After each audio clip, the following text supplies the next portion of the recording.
Somebody tell me what the purpose of John is. What is the whole purpose behind the book of John? What is it about? What are we looking at? Okay, I'll go with that. Give me more specific. You're right. What else? It's about good deeds, the signs of what Jesus did. Miracles are in there, yeah. Great. What else? What is the whole kind of purpose behind John? What is John doing? That kind of hit on it. Telling us who Jesus is. And we say that we believe in Jesus. If we are putting our trust and faith in Jesus, then who is it that we are putting our trust and faith in? We just say Jesus, but you know who actually Jesus is and everything he does, his character, his nature, everything about it. And so John describes Jesus all through his life and points these things out. How many miracles so far have we looked at? To this point, how many have we looked at? Go ahead. 7. There's 7 total with John. We Good. looked at Good. 4. 3. We've looked at 3. What are they? What are the 3? No, water and wine. Water and wine was the first one. Filling the royal son. What's the third one? Go ahead. What?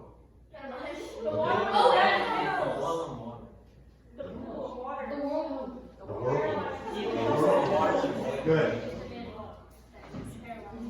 Yeah, the man that was sick for like 30 years, right? The whirlpool. Huh? We haven't got there yet. Hey, I'm doing it. That's fine. Okay. We said miracles are there, not to just show us that Jesus can do cool things, but what? Why do we look at the miracles? What is the reason that we look at the miracles? Okay, more specific. What is the purpose of looking at the miracles?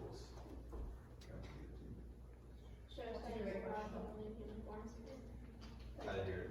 That shows that he's God, but like the humans at the same time. Right. We look at the miracles because Jesus does them for a purpose, right? And so he does do great things, but he did these specifically. And so when we looked at water to wine, the purpose behind water to wine was what? That Jesus does the transformation. He takes us and transforms us, right? And we looked at all these other ones, right? And so now we're about to look at the 4th miracle. Anybody know what the 4th miracle is? Was it feeding 5,000? What was going on? Okay. Purchased 5,000 men. Very good. Altogether, we've done like 15,000. Other than the resurrection, which is a miracle, what miracle is in all 4 Gospels? Huh? What she said?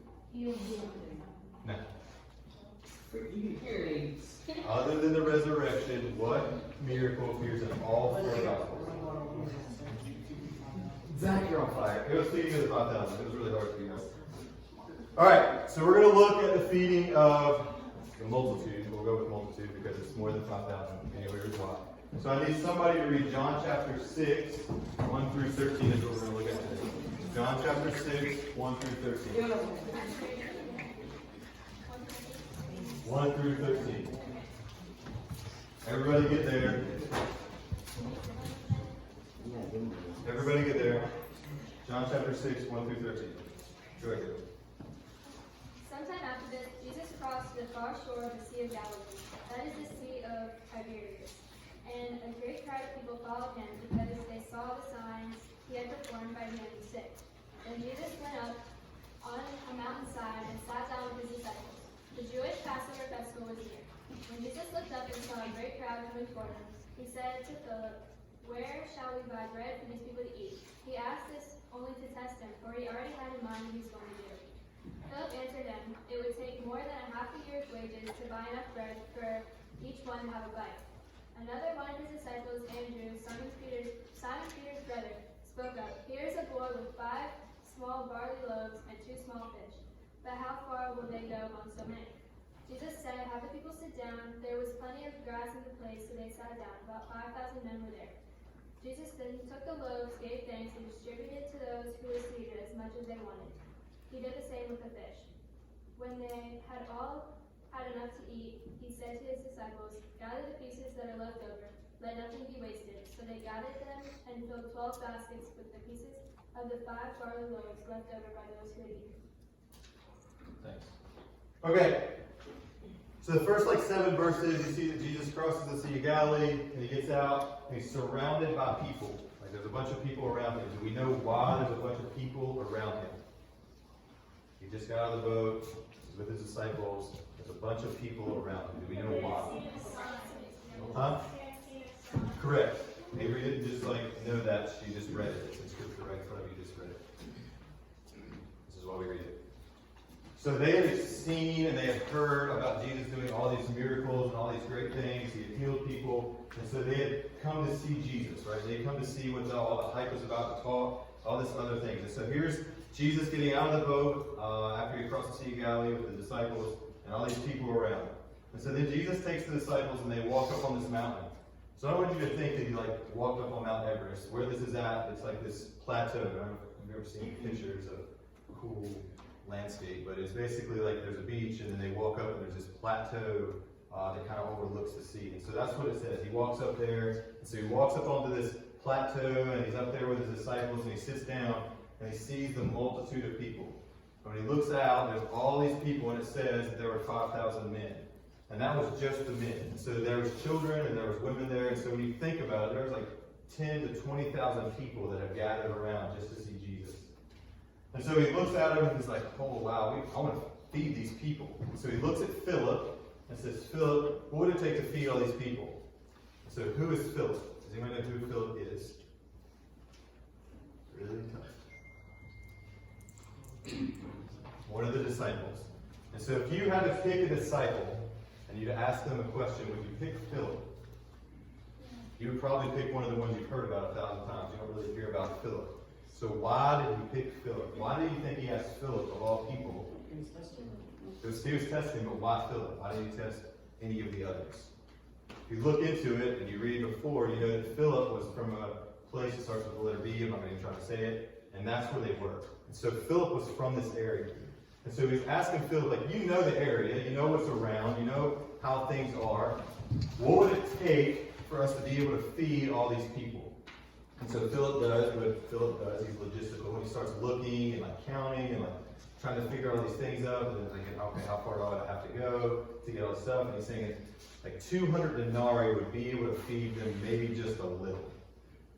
And if you know Jesus, Jesus never does anything by just a little. My question though is, what do you think the purpose was in asking Philip? Because if you read it, it says he already knew. He already knew what he was going to do. He already knew the answer. As I kind of said it, what was he doing that for? He was testing him. Have you ever been tested by Jesus? Yes, the answer is always yes. What Jesus was doing here was teaching him something. He knew what he was about to do. He knew what he was about to make happen. And he was going to show Philip, look, I want you to look out at this multitude. I want you to count them out, figure out how basically impossible this situation that we have is. It's clearly impossible that we can make this happen because I want to show you something. And so he made Philip look at all the facts, but the facts were stacked against him. I need you to lay out all the options. Look at everything possible. This is literally impossible. And it's not like he did this for no reason. He wanted Philip to see that. So in our lives, Jesus wants us to see things. He's constantly teaching us things, showing us things, putting things in our lives where we're this is impossible. I cannot do this on my own. Because he's showing you something in that. All right, and then we look at verses 8 through 13. And so after that, we see Andrew come by, and Andrew has a young boy. And this little boy has a basket, and in this basket it has bread and fish. How much bread and fish were in it? 5 loaves and 2 fish. Now, in your opinion, what do you think that looked like? In that basket of bread and fish, what kind of bread and fish do you picture in your head that's in there? You get to say it, right? Were they small, circle, Mm-hmm. layers of... What kind of fish do you think it was? Also, salmon. You think it was salmon? Salmon, whatever.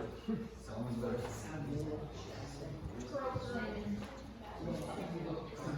So it said it was barley. And what you need to know about that is this bread was basically, if you know what pita bread is, you know what pita is, you've ever heard of pita bread, you know what it is, flat, round, and basically gross, if you like it weird.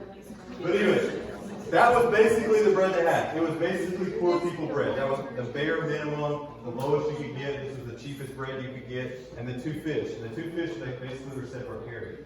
The best way to describe that is basically he had 2 sardines. He had 5 pita bread and 2 sardines because you could eat these little fish on this bread. And so he didn't have this immaculate catch, even though that one had done it. It was like bare bones, like nothing. And so here's this little boy with basically a lunch that could barely feed him or maybe his family. And so this is what Andrew brings. And I don't know what Andrew's purpose was behind that, but he basically brings him to Jesus and said, this little boy has this. This is all we have. Like, this is it. Basically saying, this is impossible. We can't feed them. Like, you need to back off. There's no way this can happen.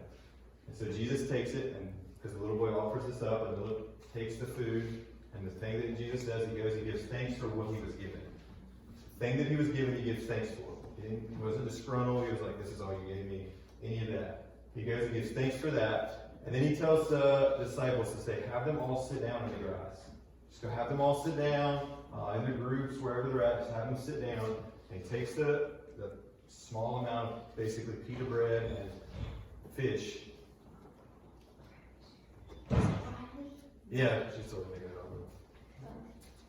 Hey, Riley. Here's your Chick-fil-A gift card, so.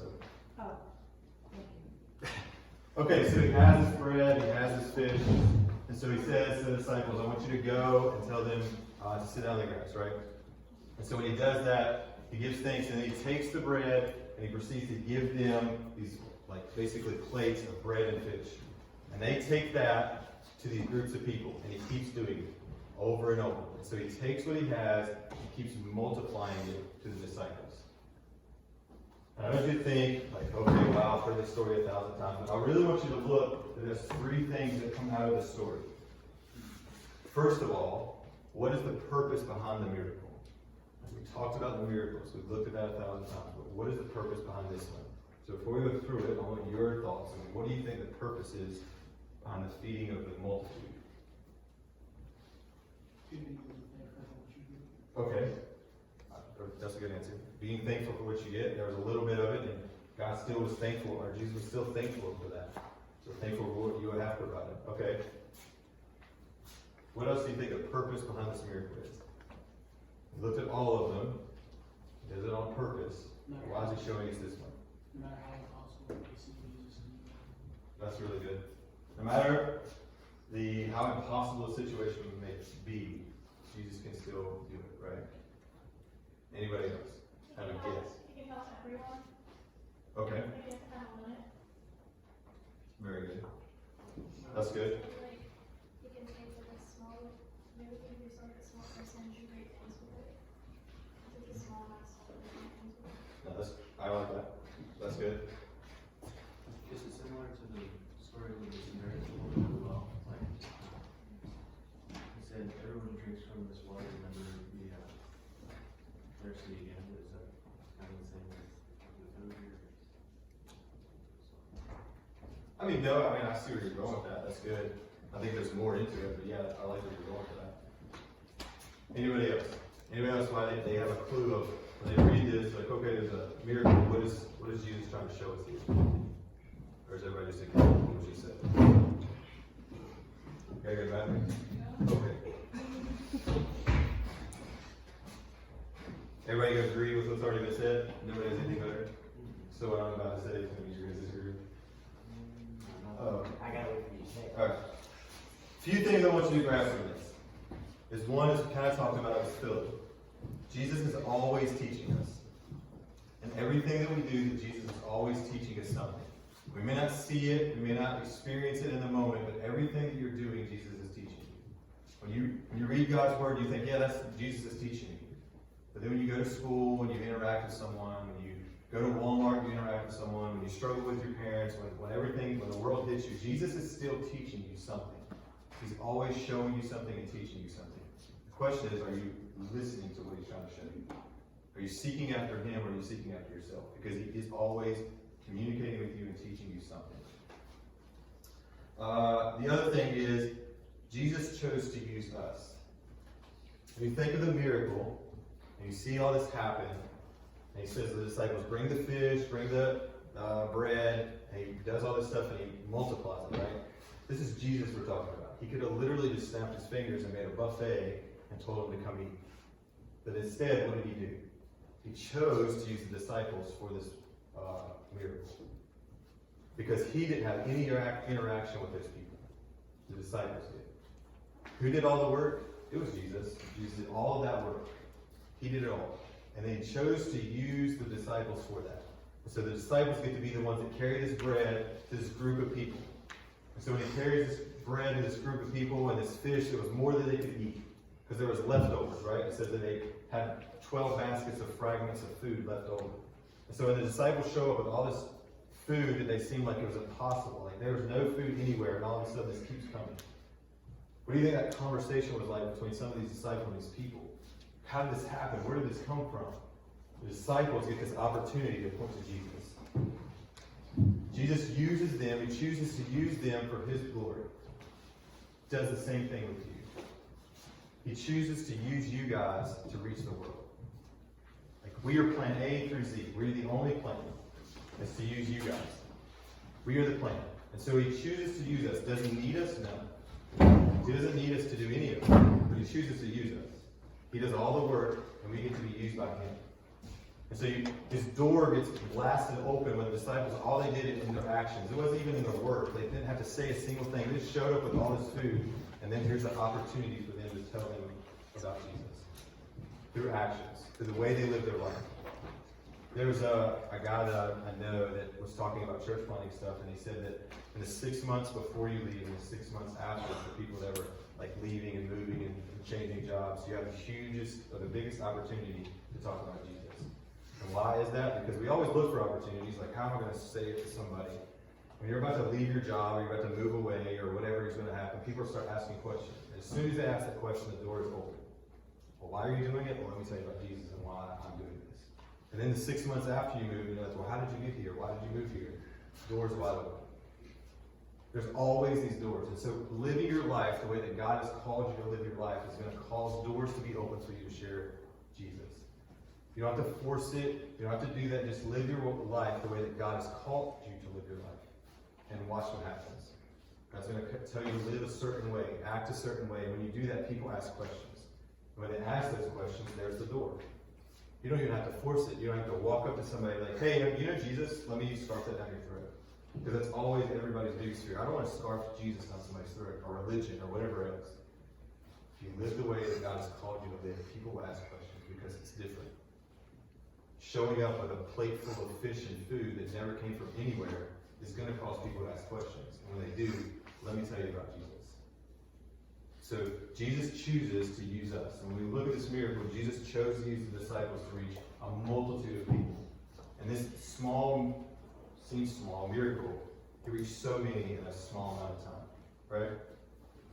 The third one I want you to look at is Jesus uses our inadequacies. This was a hard word for me to learn how to make sure I could say it, but inadequacies. And this is what I mean by that. The little boy that had the food, right? Was that enough food to feed him? No. So it wasn't enough. So the food was inadequate. It wasn't enough. It was a failure of a meal, right? But Jesus still used it. This is what we do in our life, though. We only want to give Jesus the things that we're good at. We only give him all the things that we're comfortable with, all the things that we're successful with. But Jesus uses our inadequacies and multiplies with it. And this is what he did with the fish. It was a very inadequate thing. It was a meaningless thing. It was a bare minimum of a meal. It wasn't even a great meal for that little boy. Jesus took it because the little boy had that meal and gave everything to Jesus. And when we give everything to Jesus, Jesus multiplies it. But the problem is we only want to give Jesus our best. Like, I want to give you the things I'm comfortable with, the things I know, the things that I don't want you. You won't give those. There's things that you have deep inside of me, the failures, the things that I know I struggle with. I'm not giving you those because I don't want those exposed. So in your life, what do you not give? Because when you give Jesus everything, he multiplies it. My biggest thing about going into ministry is I hated public speaking and my confidence is like way down. I still struggle with confidence, just being real. But Jesus takes that because when he created you, he didn't mess up when he did it. And so, me and Roy were talking about it. Moses had a stuttering problem. He argued with God. He said, I have a stutter. I can't even talk. You want me to lead people? God created Moses with that stutter. Like he already knew that. And so when he created you, and you feel like you have these inadequacies, God already knew about those. And he still had a plan for you. He still wants to use that. So the things that you feel like are failures or you're not good enough, Jesus is. So the question is, are you giving Jesus everything or are you only giving him some? Because that little boy didn't hand over just one piece of bread and a fish. He handed over everything. So my question is for you, are you handing Jesus everything? Not just the good in you, not just the things that you're comfortable with. Are you giving Jesus everything? Because when you give Jesus everything, he multiplies it. You want to see what he wants you to do in your life, give you everything. Even when it doesn't make sense. You want me to do what? I can't do that. I'm not good at that. I'm not comfortable with that. I'm better at this. Let me go do this. That's not giving Jesus everything. So in your life right now, you could probably think of things I don't want anybody to know about. My failures, where I screw up, all of those things. Give them to Jesus. He already knows about it. And he wants to do great things with you. Because you're not enough, but Jesus is. And so give him everything that you have and watch what he do with it. Alright? We're going to go to small groups. I'm going to ask somebody to pray. Cole? Thanks, buddy. What? Thanks, Cole. Cole, pray.